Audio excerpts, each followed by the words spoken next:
मोहम्मद हामिद अंसारी देश के उपराष्ट्रपति रह चुके हैं 10 साल।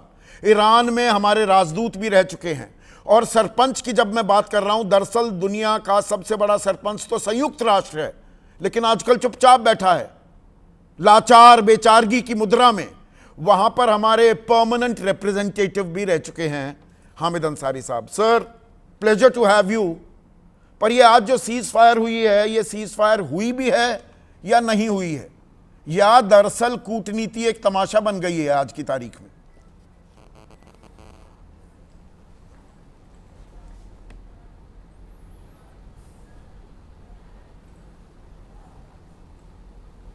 हामिद अंसारी साहब, ये सवाल आपसे था।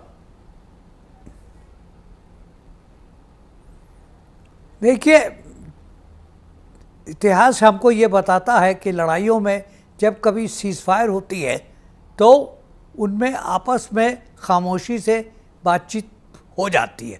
उसके बाद एक ड्रामा पब्लिक के लिए रचा जाता है। उसमें कल जो हुआ है या आज सुबह जो हुआ है, यही चीज़ हुई है। बात पीछे हुई होगी, सबसे हुई होगी।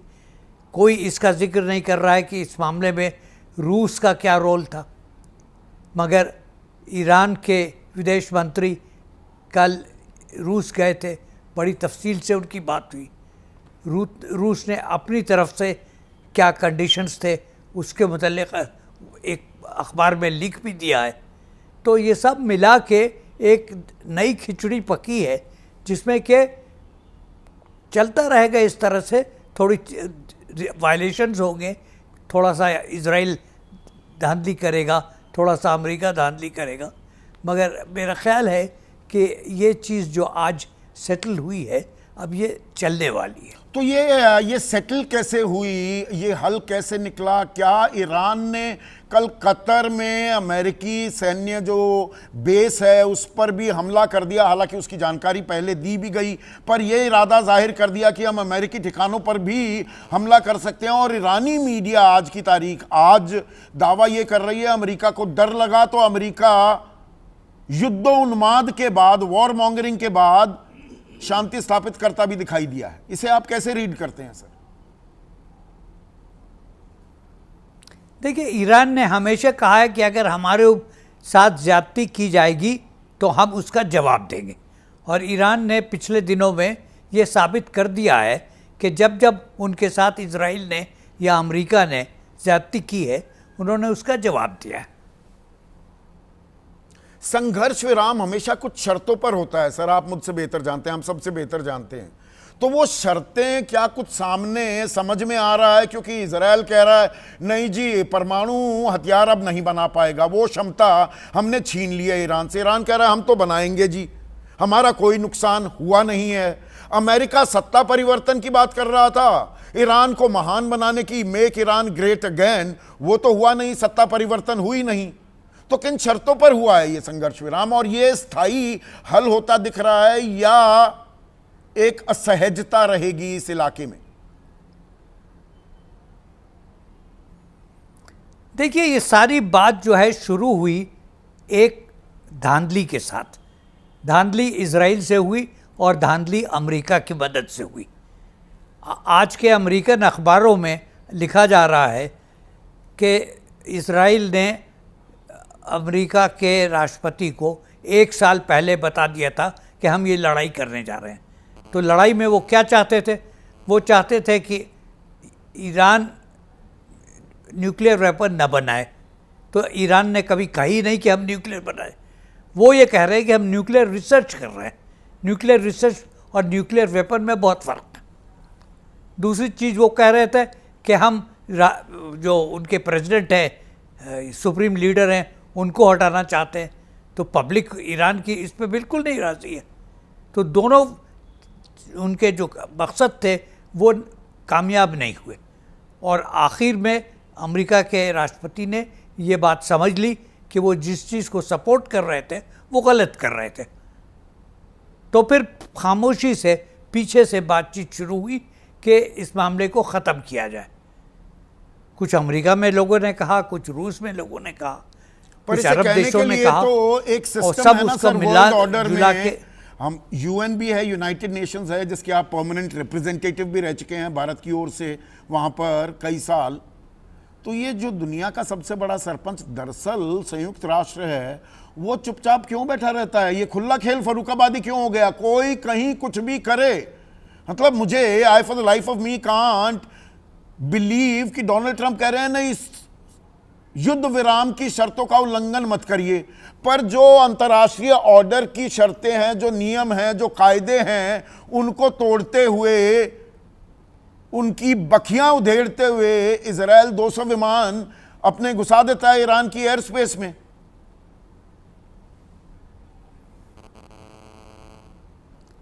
देखिए, इजराइल ने धांधली की, इजराइल ने धांधली की और धांधली अमेरिका की मदद से की, और उस धांधली में नाकामयाब हुआ।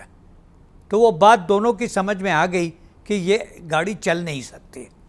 इसलिए उन्होंने देखा कि रास्ता क्या है। रास्ता उन्होंने निकाला खामोशी से, पीछे से बातचीत करके।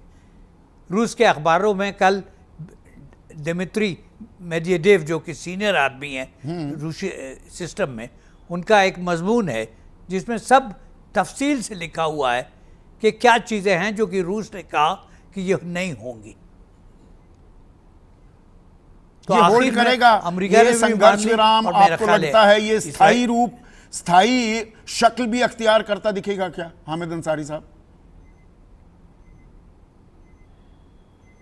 देखिए, ये बताना अभी बहुत जल्दी है, मगर ये एक चीज़ हो गई है जिसमें कि अमेरिका और इस्राइल को कोई चारा नहीं है कि इसको एक्सेप्ट कर लें। ऐसे में भारत की जो भूमिका रही, इस्राइल जो, जी सर, भारत की जो भूमिका रही पिछले 12 दिनों में, हम गाहे बगाहे, हमने चुप्पी तो साधी, किसी का ऐसा खुला समर्थन तो नहीं किया, पर इस चुप्पी में भी एक मौन स्वीकृति इजराइल ने जो भी कार्रवाई की उसे भारत देता दिखाई दिया। और ईरान को लेकर या ईरान पर जो हमले हुए, एससीओ निंदा प्रस्ताव भी पास करता है, तो भारत उससे दूरी बना लेता है। तो भारत का जो रुख रहा वो आपकी नज़रों में कितना कूटनीतिक लिहाज से सही था? देखिए, मेरी नज़र में जो हमारा रुख था वो उससे बेहतर हो सकता था, इसलिए कि हमारे संबंध ईरान से आज के नहीं हैं, बहुत पुराने हैं। दूसरी बात, जो हुआ ईरान के साथ एग्रेशन हुआ, एग्रेशन पे कोई दो राय नहीं है, तो हमको ज़्यादा खुल के बोलना चाहिए था, मगर बहरहाल जो भी सरकार की नीति हो उसके मुताबिक जितना वो बोले उसके आगे नहीं बोले। आखिरी सवाल, कहीं ऐसा तो नहीं ये जो ईगो फाइट, मतलब दुनिया, अंतर्राष्ट्रीय पटल दरअसल क्या एक तमाशा सा बन गया है कि 75 साल के बेंजामिन नेतन्याहू, इसके अंदर आप ये देखिए नुकसान किसका हुआ है। नेतन्याहू जिसकी लोकप्रियता लगातार गोते लगा रही थी, अब उनकी लिक्विड पार्टी वो फिर से थोड़ा सा समर्थन लेती दिखाई दे रही है। डोनाल्ड ट्रंप कभी वो वॉर मॉन्गरिंग करते हैं, कभी पीस मॉन्गरिंग, वो नोबेल पुरस्कार चाह रहे हैं। वहां पर उनकी कॉन्स्टिट्यूएंसी एक धड़ा मजबूती से उनके साथ खड़ा है। आयत खमेनाई, उन्होंने अपनी सत्ता बचा ली, उनका भी फायदा, नुकसान तो आम आदमी का हुआ और वर्ल्ड ऑर्डर का हो रहा है। देखिए, इस मामले में 3 देश इन्वॉल्व हैं और 3 देशों की पब्लिक इन्वॉल्व है। जहाँ तक कि नेतन्याहू का सवाल है, पब्लिक को मालूम हो गया है, उनकी पब्लिक को मालूम हो गया है कि वो जो पॉलिसी कर रहे थे वो गलत थी। जहाँ तक ट्रंप साहब का सवाल है, अमेरिकन कांग्रेस में डिबेट शुरू हो गया है कि जो राष्ट्रपति ने किया वो गलत था, कानून के खिलाफ था। तो धीरे धीरे ये बातें साफ हो जाएंगी, मगर अभी जो इम्पोर्टेंट चीज़ थी वो ये थी कि सीज़फायर हो गई है और जो कंडीशंस हैं वो ईरान को एक्सेप्टेबल हैं, इसलिए ईरान उसको एक्सेप्ट कर रहा है। तो चलिए, बेटर सेंस हैज प्रिवेल्ड, ये बनी रहेगी नहीं बनी रहेगी, आने वाला वक्त इसकी गवाही देगा। आपने वक्त निकाला, बहुत बहुत शुक्रिया मोहम्मद हामिद अंसारी साहब।